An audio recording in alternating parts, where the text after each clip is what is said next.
Алданский центр подготовки лыжников вышел на международный уровень. В Алданский район прибыла китайская юношеская сборная по лыжным гонкам. Там они проведут учебно-тренировочные сборы. Продолжит тему Татьяна Вахнина. Стартуем на тренировках в Алдане, финишируем на Олимпиаде в Корее. В означенном ключе прошла дружественная встреча главы муниципального образования города Алдан с членами китайской юношеской сборной по лыжным гонкам.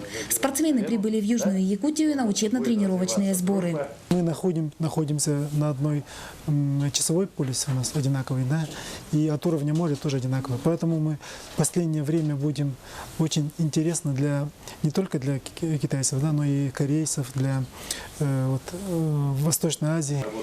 В рамках открывшегося сезона можно сказать, что Алданский центр подготовки лыжников вышел на международную арену. Визит китайской сборной в Южную Якутию оказался первым. Спортсмены и представители власти беседовали об Алдане и провинции Ивли с населением в 1 миллион человек.